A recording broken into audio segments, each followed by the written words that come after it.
अस्सलामुअलैकुम एवरीवन, कैसे हैं आप लोग and welcome again. I hope आप लोग अच्छे होंगे और अल्लाह ताला आप सबको खैरियत से रखे। और आज मैं बनाने जा रही हूँ सॉसी चिकन स्पैगेटीज़ और ये बहुत इजी और बहुत झटपट बनने वाली रेसिपी है और ये आप अपने शाम के स्नैक्स के लिए बना सकते हैं और अपने बच्चों के लिए बना सकते हैं, लंच में बना के दे सकते हैं। बहुत इजी रेसिपी है, तो चलें स्टार्ट करते हैं। यहाँ मैंने ऑयल ले लिया है और इसमें मैंने डाल दिया है गार्लिक और इसे मैं सौते कर लूँगी थोड़ा सा। और इसमें मैंने डाल दिए हैं चिकन के चंक्स और आप चिकन को क्यूब्स में भी काट सकते हैं, छोटे छोटे चंक्स में भी काट सकते हैं, जैसे आपको सहूलत लगे। और यहाँ मैंने डाल दिया है 2 टेबलस्पून टोमेटो पेस्ट। आप अगर आपके पास टोमेटो पेस्ट नहीं है तो आप टोमेटोज़ को चॉप करके भी ऐड कर सकते हैं और उसे अच्छे से भून दीजिएगा ताकि टोमेटोज़ नज़र नहीं आए और वो पेस्ट जैसे हो जाएं। इसके अलावा मैंने इसमें डाला है 1 teaspoon paprika powder. If you don't have the paprika powder आप रेड चिली पाउडर भी यूज़ कर सकते हैं, लाल मिर्च।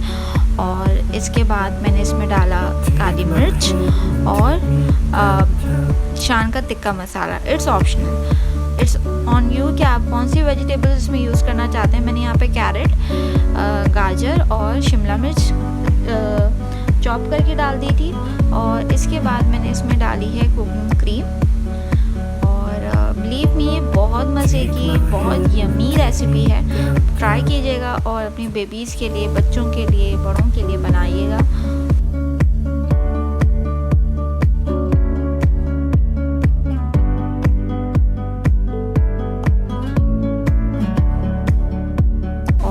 यहाँ मैंने स्पैगेटीज़ बॉईल करके रख ली थी और इसको मैंने इसमें ऐड कर दिया है। और इसमें मैंने ऐड किया था टोमेटो केचप 1 टेबलस्पून और मेयोनीज एट द एंड। चूल्हा बंद करने के बाद मैंने ये दोनों डालकर इसे अच्छे से मिक्स कर लिया था। और इसके बाद मैंने ऑरिगेनो स्प्रिंकल किया इसके ऊपर और स्प्रिंग ऑनियन, हरी प्याज। तो thank you for watching my video and please like कर दीजिए, सब्सक्राइब कर दीजिए एंड अपना ख्याल रखें, अपने साथ रहने वालों का ख्याल रखें, बच्चों का ख्याल रखें एंड अल्लाह हाफिज़, फ़ी अमान।